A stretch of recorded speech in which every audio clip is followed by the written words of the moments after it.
यहोशापात का मतलब है उसका नाम का यहोवा न्याय करता है। यहोवा न्याय करने वाला परमेश्वर है।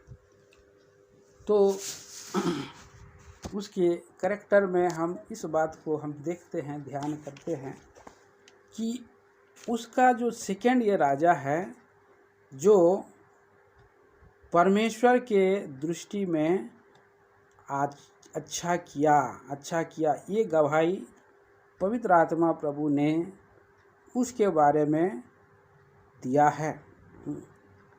और ये बात हम देख सकते हैं प्रियो, यहाँ 3 और 4 में मैं पढ़ दे रहा हूँ आपके लिए। यहोवा यहोशापात के संग रहा, क्योंकि उसने अपने मूल पुरुष दाऊद की प्राचीन चाल का अनुसरण किया और बाल देवताओं की खोज में न लगा, वरन वह अपने पिता के परमेश्वर की खोज में लगा रहता था और उसकी आज्ञाओं पर चलता था और इस्राएल के बह के समान काम नहीं करता था। तो ये उसकी गवाही है। और एक अच्छा राजा के रूप में हम यहोशापात को देखते हैं। यहोशापात अच्छा राजा है।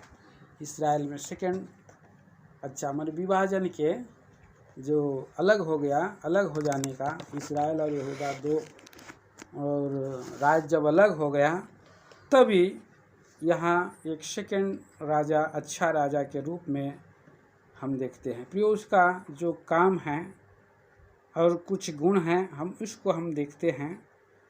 पहला, यहाँ इस बात को हम ध्यान करते हैं 3 पद में। क्या परमेश्वर यहोवा यहोशापात के संग रहा, इस बात को हम ध्यान कर सकते हैं। प्रियो, संग रहना मतलब साथ रहना और संग रहना और संगी के रूप में रहना। ये देखिए, संगी बोलने से कितना नज़दीकी आ जाता है।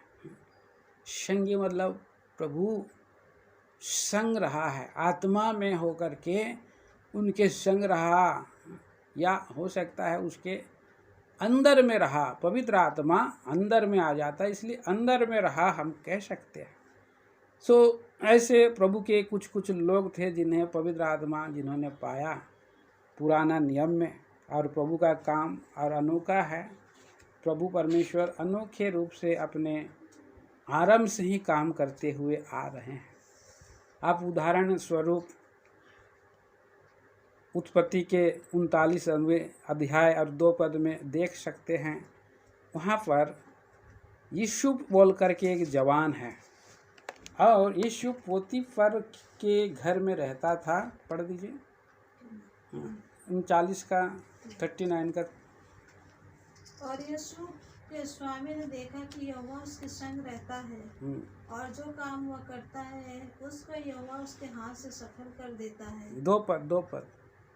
यूसुफ अपने मिस्री स्वामी के घर में रहता था, और यहोवा उसके संग था। हाँ, बस यहोवा उसके संग था। इस पॉइंट को आप अब लिख लीजिए। 2 39 का 2 में परमेश्वर यहोवा उसके संग था।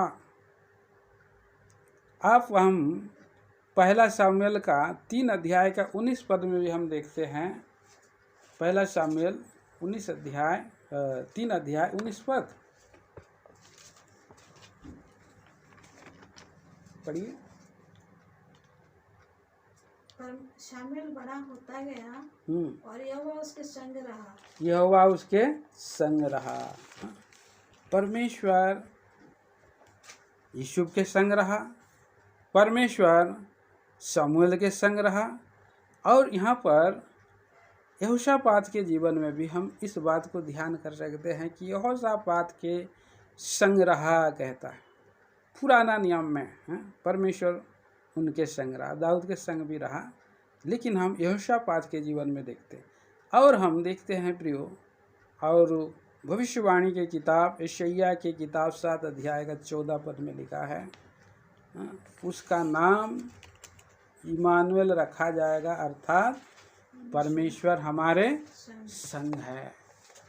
तो परमेश्वर हमारे संग है बोलने से वो 7 अध्याय का 14 पद को आप शुरू से आप उसको पढ़ेंगे और कंटिन्यूस पढ़ेंगे तो वहाँ पर आहाज राजा के राज्य में ये भविष्यवाणी और हुआ है। आहाज राजा के अंदर में विश्वास नहीं था।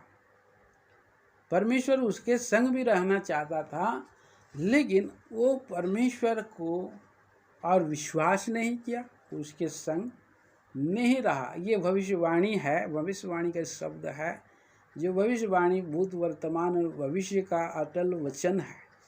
और वही प्रभु जो है मनुष्यों के संग रहने के लिए और मनुष्यों के साथ संगति करने के लिए उसके अंदर में प्रियो कितना ज़्यादा जो है और इच्छा है।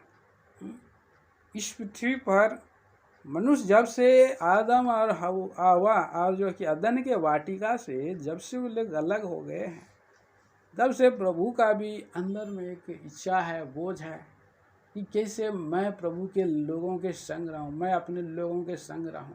मुझे विश्राम प्रभु के लोगों के अंदर में, प्रभु के लोगों के मध्य में, प्रभु के और ये मनुष्य लोगों के अंदर में, और मुझे प्रसन्नता मिलता है, मुझे आनंद मिलता है बोल करके परमेश्वर का ये वाणी हम सुनते हैं, पढ़ते हैं।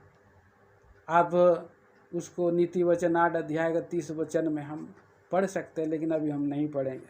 तो प्रियो वही परमेश्वर त्रिएक परमेश्वर में से और आने वाला था, पुत्र जनेगी, उसका नाम इमानुएल रखा जाएगा, जिसका अर्थ है परमेश्वर हमारे संग। और यही बात को यूहन्ना की किताब और उसका पहला अध्याय का और उसके 9 पद में हम पढ़ते हैं। यूहन्ना सुसमाचार, मेरे लिए मदद करिए पढ़ने के लिए, पहला अध्याय और 9 पद। सच्ची ज्योति जो हर एक मनुष्य को प्रकाशित करती है, सच्ची ज्योति जो सारे मनुष्य को प्रकाशित करती है, जगत में आने वाली थी। जगत में आने वाली थी। मतलब वो अपने लोगों के बीच में, परमेश्वर तो ज्योति है, अगम्य ज्योति में रहता है, इसीलिए वो ज्योति है। और ज्योति क्या है? आने वाली थी। आने वाली शब्द को हम गौर कर सकते हैं, और वो आ गया, आने वाली थी। और उसके बाद हम देखते हैं मत्ती सुसमाचार 1 अध्याय का 23 पद में यह भविष्यवाणी पूरा हुआ। मत्ती रचित सुसमाचार 1 अध्याय 23 पद। देखो एक कुंवारी गर्भवती होगी, देखो एक कुंवारी गर्भवती होगी और एक पुत्र जनेगी, हाँ, और उसका नाम इमानुएल रखा जाएगा, हाँ, जिसका अर्थ है परमेश्वर हमारे साथ। जिसका अर्थ है परमेश्वर हमारे साथ, हमारे संग। तो आने वाली ज्योति है और आ गई, और उसका नाम इसलिए भविष्यवाणी में पूरा जो किया गया था वो पूरा हुआ। और देखो इसका मतलब है परमेश्वर हमारे साथ या हमारे संग, यहाँ पर हम देखते हैं। और वो आ गया है प्रियो अन्य जातियों के, यहूदियों के बीच में, पूरे पृथ्वी में वो आ गया। और अन्य जातियों के पास नहीं, लेकिन यहूदी लोगों के पास आया है। इस बात को हम यूहन्ना सुसमाचार 1 अध्याय का 11 पद में हम देखते हैं। यूहन्ना सुसमाचार 1 अध्याय 11 पद। वह अपने घर आया और उसके अपनों ने उसे ग्रहण नहीं किया। हाँ, अपने घर आया। प्रभु का जो घर है प्रभु के लोगों के बीच में है, अपने लोगों के बीच में है। और अपने घर आया है तो उन्हें ग्रहण नहीं किया। अपने घर आया तो उन्हें ग्रहण नहीं किया। इसलिए ग्रहण नहीं किया, इसलिए कि उन्हें नहीं पहचाना। देखिए 10 पद। यूहन्ना 1:10 वह जगत में था और जगत उसके द्वारा उत्पन्न हुआ और जगत ने उसे नहीं पहचाना। तीसरा पॉइंट, जगत उसे नहीं पहचाना। अपने घर आए, अपनों ने नहीं पहचाना। उनको पहचाना नहीं तो ग्रहण नहीं किया। वो आने वाली थी, आ गई संग रहने के लिए, किसे संग रहने के लिए, साथ रहने के लिए, आने के लिए था, रेडी था। और कब से, और वो आ भी गया तो आने के बाद उसको लोग पहचान नहीं रहे। अगर लोग पहचान जाते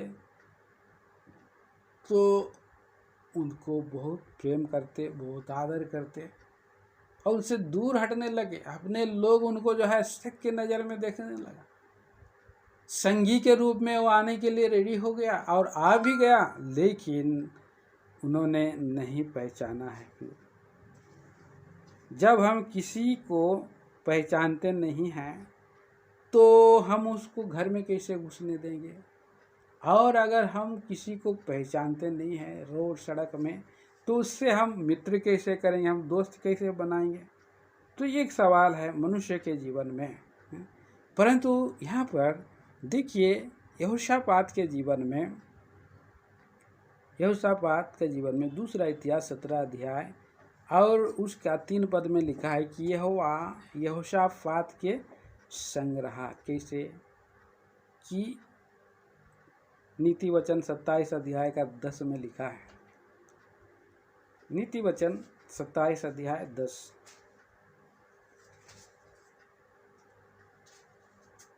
जो तेरा और तेरे पिता का मित्र है, उसे ना छोड़ना और अपनी विपत्ति के दिन अपने भाई के घर न जाना। बस वो किसका मित्र रहा? उसका पिता का।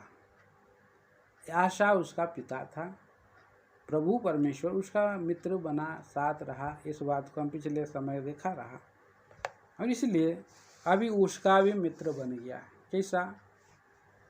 बहुत ही यूनिक, रेयर होता है जब पिता का भी कोई मित्र और बेटा का भी मित्र इस पृथ्वी पर मिलता है। लेकिन परमेश्वर हमारा ऐसा मित्र है जो हमारा बाप का भी मित्र है और हमारा भी वो प्रभु यीशु मसीह मित्र बनता है। कितना सुंदर बात है। फिर वो हमारे संग रहने के लिए, हमें मित्र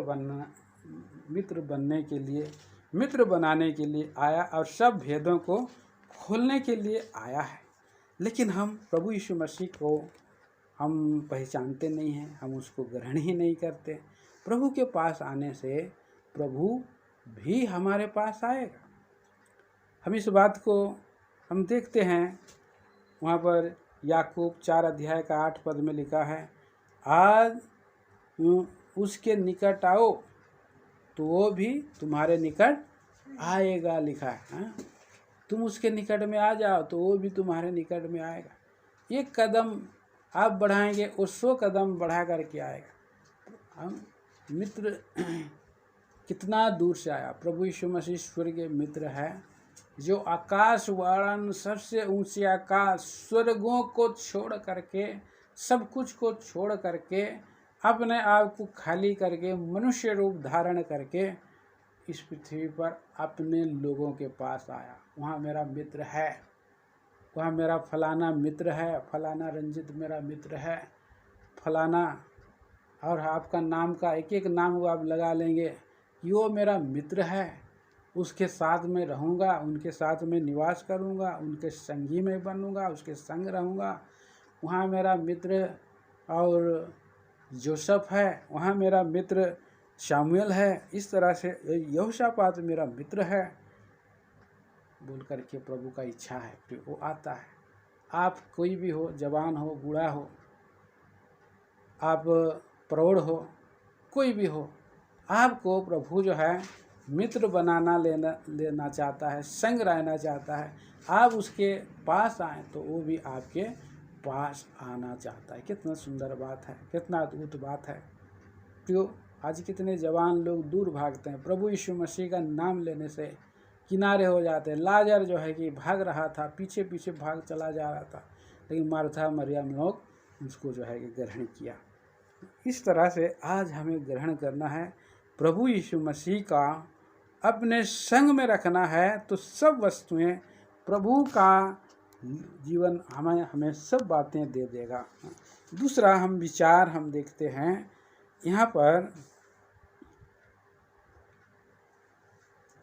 लिखा है, उसकी यहोवा की खोज में रहा।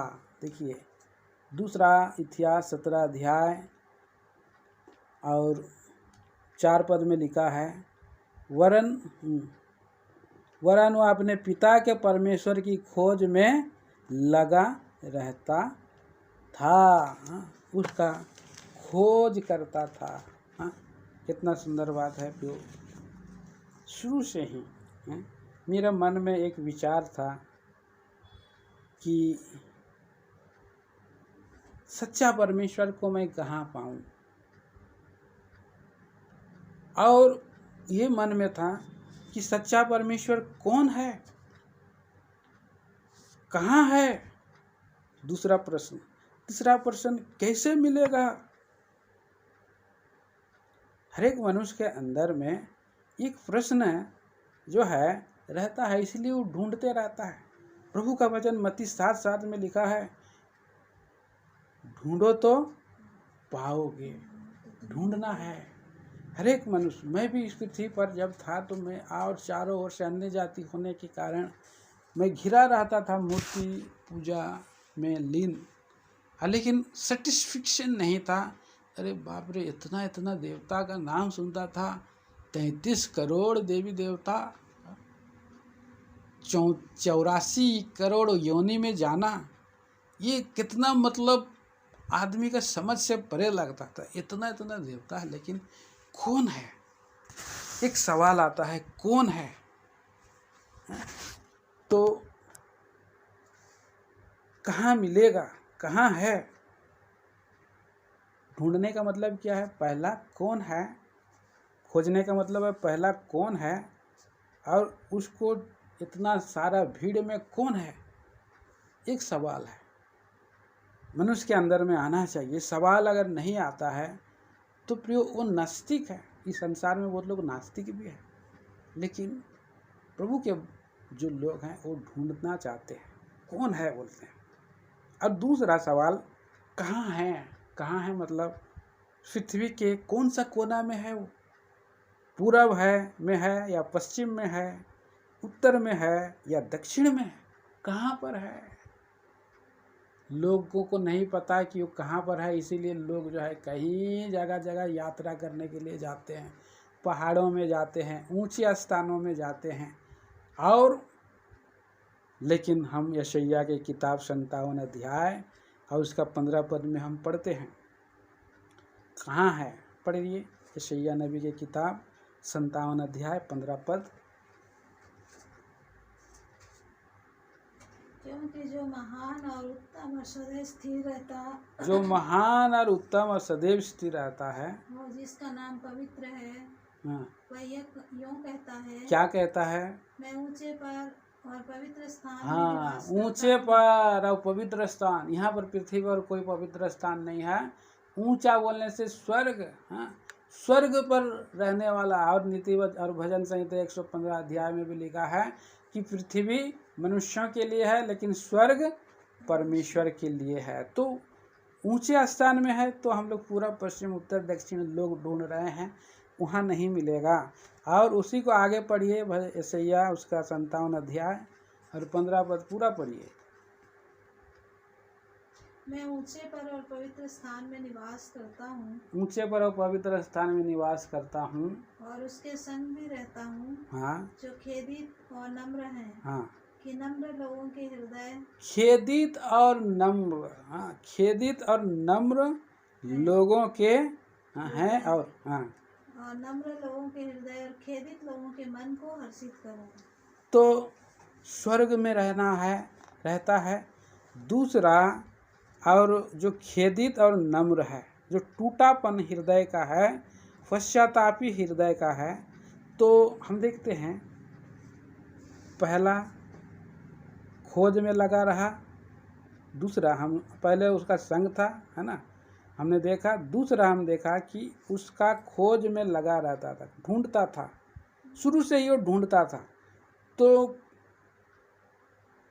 यिर्मयाह 29:13 में पढ़ते हैं, और वे मुझे ढूंढेंगे और संपूर्ण मन से ढूंढेंगे। पढ़िए 29:13 में क्या लिखा है? तुम मुझे ढूंढोगे, तुम मुझे ढूंढोगे और पाओगे भी, क्योंकि तुम अपने संपूर्ण मन से मेरे पास आओगे। क्योंकि तुम अपने संपूर्ण मन से कोई अगर ढूंढता है, खोजी होता है। मैं जैसे मेरा उदाहरण दिया कि मैं खोज में लगा रहता था, क्योंकि मुझे कोई संतुष्टि नहीं मिलती थी कि वो कहाँ है परमेश्वर। और कई बार मंदिरों में, मस्जिदों में और गिरजाघरों में, अनेक जगह में लोग जो है ढूंढते हैं, लेकिन सच्चे हृदय से अगर संपूर्ण मन से ढूंढते हैं तो उनको पाते हैं। और दूसरा, और कहाँ मिलता है? टूटे हृदय में वालों के पास मिलता है। दूसरा संपूर्ण मन से मिलता है। तीसरा जो है सीधे मन से ढूंढते हैं। यशायाह नबी की किताब भजन संहिता 51 अध्याय और उसका 6 पद में लिखा है। पढ़िए, भजन संहिता 51 अध्याय। हृदय की सच्चाई से जो ढूंढते हैं, पढ़िए। देख तो हृदय की सच्चाई से प्रसन्न होता है, हाँ, और मेरे मन ही में ज्ञान सिखाए। मन में अब ज्ञान डाल देता है प्रभु। हाँ, हृदय की सच्चाई से और मन में ज्ञान सिखाता है। और आगे आइए इधर, भजन 145 अध्याय और 17 और 18 पद।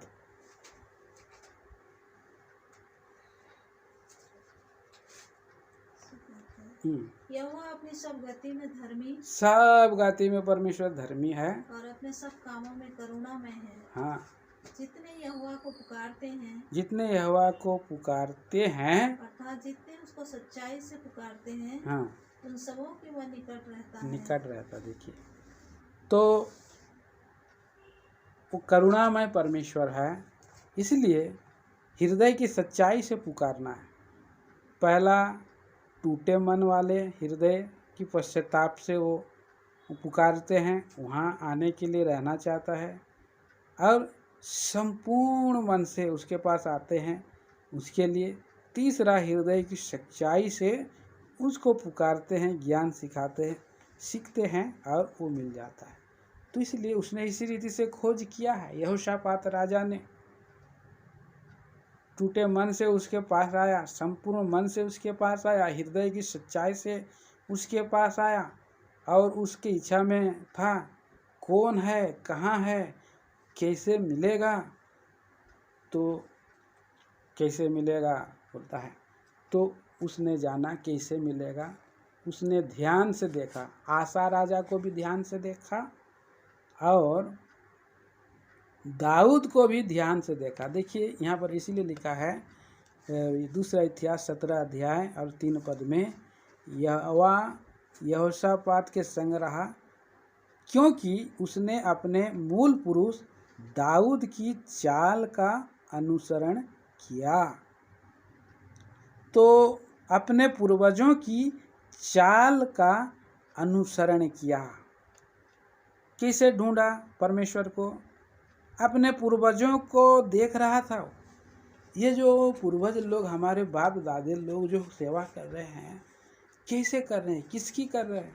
आज एक मसीही घराने में इस बात को बच्चे लोग ध्यान देना है कि ये जो हमारे पापा लोग सेवा कर रहे हैं, वो कैसे कर रहे हैं, किसको कर रहे हैं, और इसके लिए उसको खोज करना है।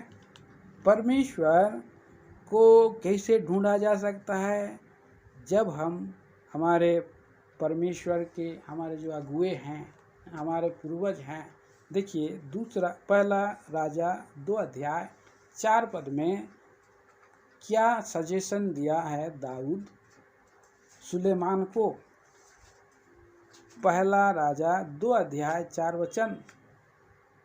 और यहोवा अपना वो वचन पूरा करे, यहोवा अपना वो वचन पूरा करे जो उसने मेरे विषय में कहा था। हाँ, यदि तेरी संतान अपने चाल के विषय ऐसे सावधान रहे कि अपने संपूर्ण हृदय और संपूर्ण प्राण से हाँ सच्चाई के साथ नित्य मेरे सन्मुख चलते रहे, तब तो इस्राएल की राजगद्दी पर विराजने वाले को तेरे कुल परिवार में घटी कभी ना होगी। हाँ, तो संपूर्ण मन से उनकी चाल को देख रहा था और पूर्वजों के चाल के अनुसार वो जो है और उसको ढूंढ रहा था। यहोशापात इसे ढूंढ रहा था, इसीलिए और जो दाऊद की चाल को अनुसरण किया, प्राचीन चाल का अनुसरण किया। प्राचीन चाल मतलब ये नहीं समझे कि वो दाऊद का पुराना जीवन कई बार पाप का जीवन होता है, लेकिन नया जीवन प्रभु में जब कोई आ जाता है तो नया जीवन है, उसका मन उनका जीवन बदलता है, परिवर्तन होता है, स्वभाव चेंज होता है। उसी जीवन का चाल का अनुसरण किया और उसका पूर्वज का परमेश्वर उसका परमेश्वर बना। जैसे यहाँ हम दूसरा राजा का 2 अध्याय का 14 पद में भी हम देखते हैं, एलिया कहाँ चला गया? जब स्वर्ग में चला गया तो उसको यरदन नदी के किनारे तक एलिशा गया, मैं छोड़ूंगा नहीं आपको बोला। और जब वो आया अग्निमय रथ उड़ा ले गया उसको, तो चिल्लाने लगा है मेरे प्रभु, है मेरे प्रभु, है मेरे प्रभु बोल के, लेकिन नहीं पाया और उसके ऊपर में चादर गिर पड़ा। चादर जब गिर पड़ा तो क्या बोल रहा है, देखिए 14 पद में, तब उसने एलिया की वह चद्दर जो उस पर से गिरी थी पकड़कर जल पर मारी हाँ और कहा एलिया का परमेश्वर यहोवा कहाँ है? एलिया का परमेश्वर यहोवा कहाँ है? ये सवाल, बस एलिया का परमेश्वर कहाँ है? हाँ? ये सवाल है। मेरा पूर्वज का परमेश्वर कहाँ है? आप इस तरह से आप खोज करेंगे और जो परमेश्वर के और संतानों के बच्चे, नीति वचन में हम भजन संहिता 37 अध्याय में पढ़ते हैं, परमेश्वर के दासों के बच्चे को प्रभु दया करता है। परमेश्वर के जो भयकारी बच्चे लोगों को, डरवैयों के बच्चों को प्रभु शुद्धि लेता है, पीढ़ी पीढ़ी से सेवा करते लोगों को छोड़ नहीं देता है, उनका चिंता करता है, शुद्धि करता है। भजन संहिता 103 अध्याय, भजन संहिता 102 अध्याय, भजन संहिता 37 अध्याय में आप वो रेफरेंस में नहीं बताऊंगा, आप लोग बाद में ढूंढ लीजिए। वो लिखा है कि वो परमेश्वर के बच्चों पर वो दया करता रहता है, तो उसके पूर्वजों पर दया करता रहता है, इसीलिए। और यहाँ पर सेवा कर रहा है एलिया का, और चादर उस पर गिर पड़ा, मतलब उसके साथ सेवा करना, हाथ धुलाना काम करता था, कुछ नहीं, कपड़ा धोता था, हाथ धुलाता था, खाना सर्व करता था, जहाँ जहाँ जाता था उसका लिए चेयर लगा देता था, वहाँ पर खटिया में उसको मैंने अच्छा से बिछवा देता था और मालिश भी करता था, उसका पाँव भी दबाता था और कितना वो खाना पकाता था, रात दिन जागते रहता था, उधर जागते रहो उधर खड़ा रहो, खड़ा रहता था। तो चादर उसके ऊपर में गिर पड़ा और उसने भी चादर को क्या किया, उसने मारा, एलिया का परमेश्वर कहाँ है बोला, और 2 हिस्सा हो गया। जो धार्मिकता प्रभु का लोग छोड़ गए, उस धार्मिक में हमें चलते रहना चाहिए, प्रभु के लोगों को आगे बढ़ते रहना चाहिए। देखिए और नया नियम से एक पद पढ़ेंगे, इब्रानियों की पत्री 13 अध्याय का 7 पद, इब्रानियों की पत्री 13 का 7।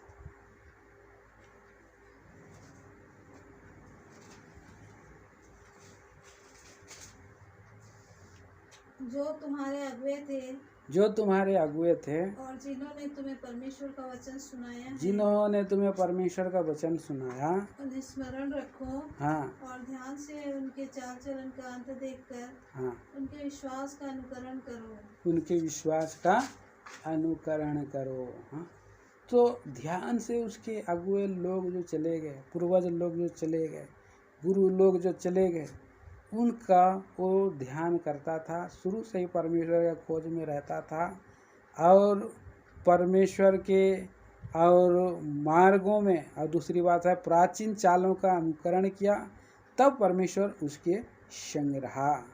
और इस तरह से जो उसका अनुकरण किया है, ध्यान से देखा, ये अच्छा चाल चलता था।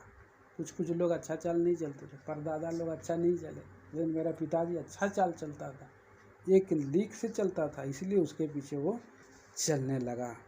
और हम देखते हैं चौथा विचार, वह यहाँ लिखा है चलते चलते मगन हो गया। हाँ, पढ़ेंगे हम उसको। 6 पद पढ़िए। दूसरा इतिहास 17 का 6। यहोवा के मार्गों पर चलते चलते उसका मन मगन हो गया।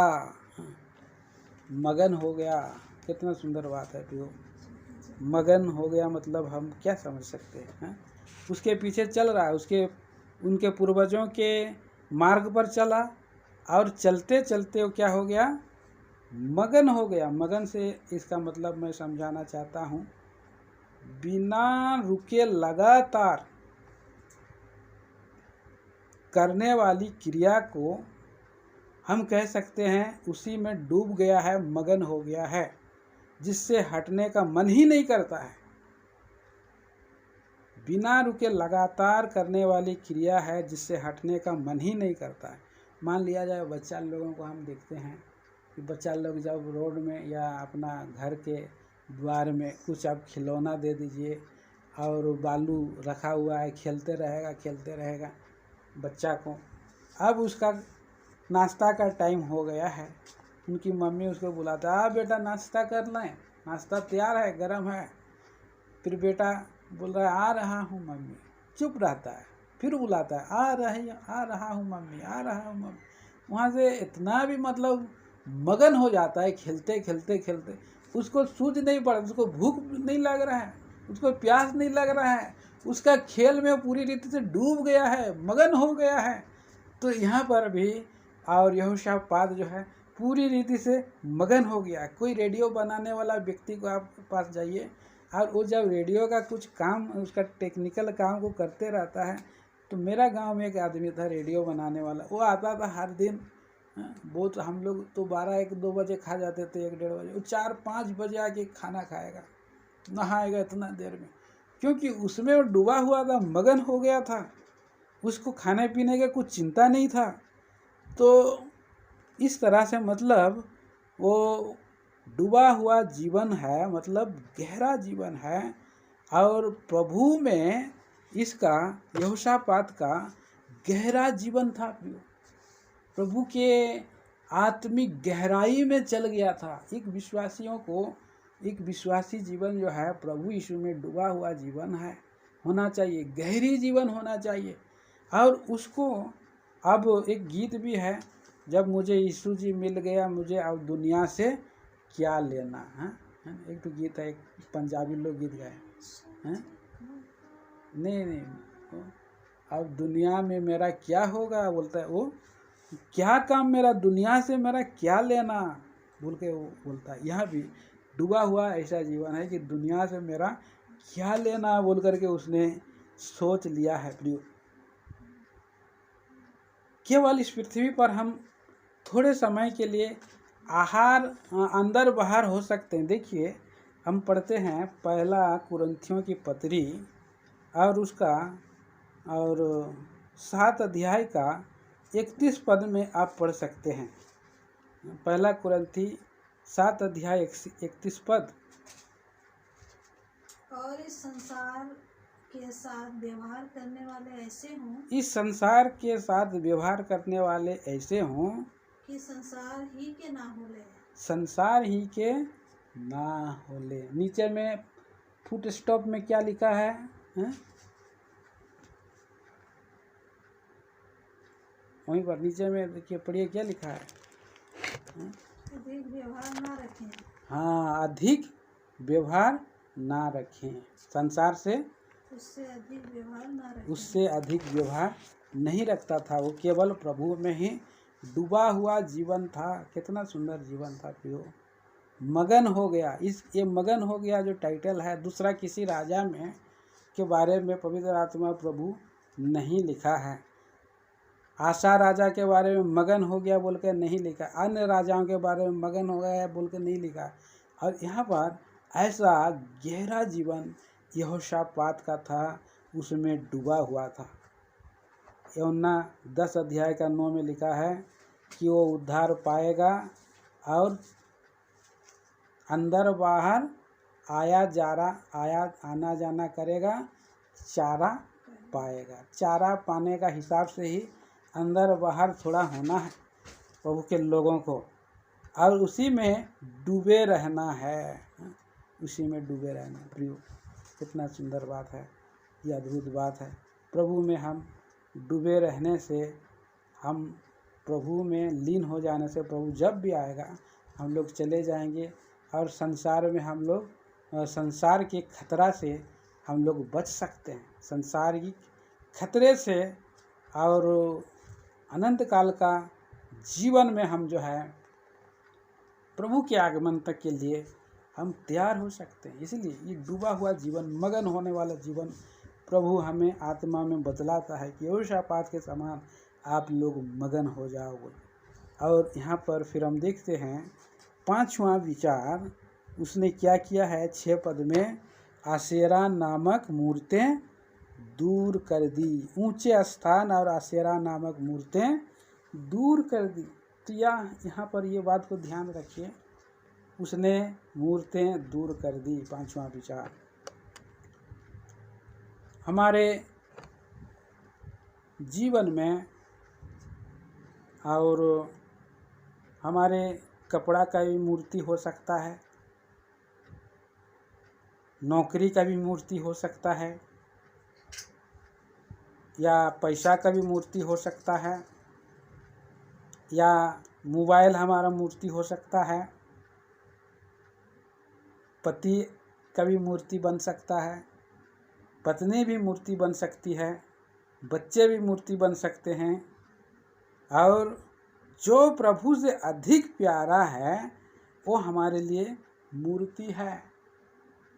उसने मूर्तियों को क्या कर दिया, दूर कर दिया। प्रिय भाई बहनों, हम देखते हैं प्रभु ने, उदाहरण स्वरूप हम देख सकते हैं उत्पत्ति के किताब 22 अध्याय 2 पद में प्रभु ने मांग किया अब्राहम से।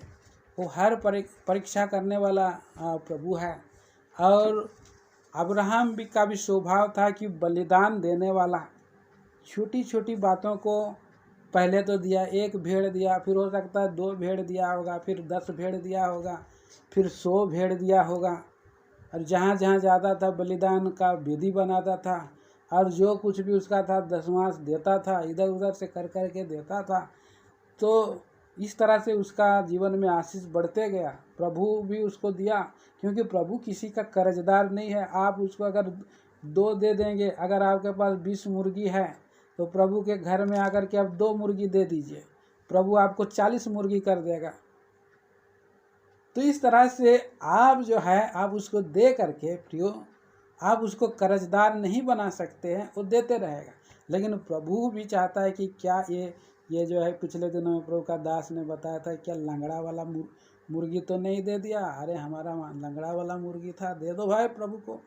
कई बार जो है, और इस तरह से फल फ्रूट में भी, और हम देखते हैं कई बार जो है, और हम लोग डुप्लीकेट चीज़ प्रभु को दे रहे हैं, कि प्यारा चीज़ दे रहे हैं, कि असली चीज़ दे रहे हैं, कि क्या दे रहे हैं बोल करके वो प्रभु भी मर्म को जांचता है। इसलिए अब्राहम को देखा, अब्राहम पूरा बुढ़ापे का लड़का है, और इसी से उसका मन एकदम पूरा मगन रहता, रमा हुआ रहता, डूब गया है, मेरे को तो किनारे कर दिया है, ऐसा जैसे लगता है। इसलिए उसने परीक्षा किया कि पढ़िए उसका 22 पद में का 2 पद में क्या लिखा है।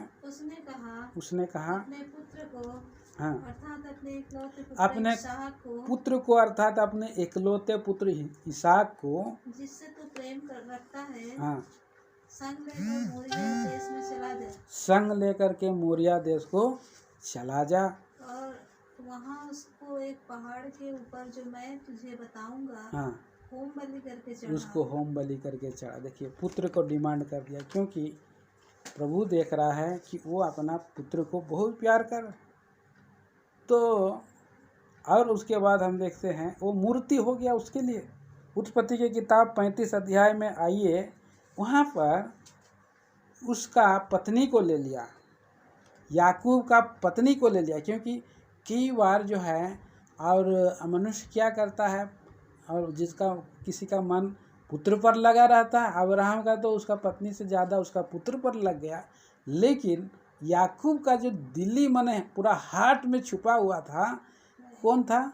राहेल था। इसलिए जब वो 32 अध्याय में आप आएंगे तो देखेंगे उस याकूब ने जो है कि राहेल को सबसे पीछे रखा और खुद आगे रहा, लेकिन सबसे पीछे उसको रखा कि सब लोग मर जाए, सब लड़के बच्चे मर जाए, लिया भी मर जाए, लेकिन मैं भी मर जाऊँ, लेकिन मेरा पत्नी जो है जिंदा रहे बोल के सबसे पीछे कोना में उसको रखा है। और वो लोग आगे जा रहा है, ये सांप मारने आ रहा है। प्रभु भी देखता है मन को कि क्या उसका पत्नी मेरे से बढ़ कर के है क्या। और सही में उसने मूर्ति भी रख लिया था। और कई बार हम अपने पत्नी को इतना हम उससे प्रेम करते, इतना अंडर आ जाते हैं कि उसका पत्नी उसको चलाती है, इधर जाओ इधर जाओ, उधर जाओ उधर जाओ, उठो उठो उठो, बैठो, दौड़ाते रहेगी, दिन भर परेशान मने करेगा, कर्जदार भी बना देगी। तो इस तरह से हम देखते हैं कि पत्नी उसका मूर्ति था, इसीलिए उसका पत्नी को मरना पड़ा। प्रियो देखिए, हम पढ़ते हैं 35 अध्याय का 19 से 21 पढ़ दीजिए। उत्पत्ति 35 अध्याय 19 से 21। यूं राहेल मर गई और एफ्राता और बैतलहम के मार्ग में, हाँ, उसको मिट्टी दी गई। यूं राहेल क्या होगी? मर गई, और बैतलहम और एफ्राता, हाँ, बैतलहम नहीं पहुंचा है, हाँ, मार्ग में ही मर गई है। और उसको मिट्टी दी गई, उसको मिट्टी दी गई। और याकूब ने उसकी कब्र पर एक खंभा खड़ा किया, कब्र में एक खंभा खड़ा किया। राहेल की कब्र का वह खंभा राहेल बना है, हाँ, राहेल का कम आज तक बना। आगे फिर इस्राएल ने कुछ किया, हाँ, और एदेन नामक गुम्बद, अभी इस्राएल हो गया। पहले याकूब बोल रहा था, अभी वहाँ से नाम चेंज हो गया, इस्राएल हो गया, है ना। याकूब ने वहाँ मट्टी दिया, वहाँ पर एक चिन्ह भी कर दिया। क्यों चिन्ह कर दिया प्रियो? पता नहीं। वहाँ पवित्र आत्मा प्रभु बोल रहा है कि तुमने बहुत प्यार किया और उसकी इच्छा के अनुसार चलते थे, पत्नी का इच्छा के अनुसार चलते थे, अब तुम जो है मेरी इच्छा में चलो, प्रिंस ऑफ पीस इस्राएल बन करके चलो बोल करके उसने वहाँ पर एक चिन्ह दे दिया, और इस तरह से वो इस्राएल बन गया प्रियो याकूब से। तो इसलिए मूर्ति जो है मनुष्य का कई बार भटका देता है, प्रभु की इच्छा से और उद्देश्य से दूर कर देता है। और तीसरा हम देखते हैं, धन भी जो है ऐसा है, इस संसार का धन का धोखा में आप अगर मैं और आप अगर रहेंगे, दो स्वामियों की सेवा नहीं कर सकते बोल रहा है। कहाँ पर है? मत्ती रचित सुसमाचार उसका 6 अध्याय का 24 में हम पढ़ते हैं। पढ़ दीजिए एक आखिरी में। कोई मनुष्य दो स्वामियों की सेवा नहीं कर सकता, कोई मनुष्य दो स्वामियों की सेवा नहीं कर सकता, क्योंकि वह एक से बैर और दूसरे से प्रेम रखेगा, या एक से मिला रहेगा और दूसरे को तुच्छ जानेगा। हाँ। तुम परमेश्वर और धन दोनों की सेवा नहीं कर सकते। इंग्लिश में वहाँ लिखा है धन भी एक जो है और देवता है, एक मूरत है, उस मूरत को आप जो है और प्रभु का दोनों का सेवा नहीं कर सकते हैं। ये उड़ जाने वाली कुहरा है, ये धोखा देता है और हम लोगों का चरित्र को बर्बाद कर सकता है। विश्वास को खो सकता है। और इस तरह से हम देख सकते हैं जो धनी होने के लिए धन इकट्ठा नहीं करना है, नीति वचन में लिखा है, वो उड़ जाने वाली कोहरा है। प्रभु अपने लोगों को देता है, अन्य जाति लोगों उसकी चिंता फिक्र में रहते हैं, लेकिन प्रभु अपने लोगों को सब देता है। तो आगे हम लोग यहाँ पर और भी बहुत विचार है यहोशापात का, अगले सप्ताह प्रभु का इच्छा है तो हम उसको और भी हम विचार को देखेंगे। उसका और भी गुण है, वो अपने सुसमाचार करता है। जो कोई नया नियम में सुसमाचार, पुराना नियम में एकमात्र ये है जो सुसमाचार करने वाला है, छठवां याजकों का सेवा करने वाला और उपवास करने वाला है, विश्वास करने वाला है। उसके पतन के बारे में हम देख सकते हैं और उसकी क्या क्या गलतियों के बारे में देख सकते हैं। प्रभु ने उसको कैसे आशीष दिया, उसको हम प्रभु का इच्छा है तो अगला सप्ताह हम देखेंगे। प्रार्थना करेंगे। प्रभु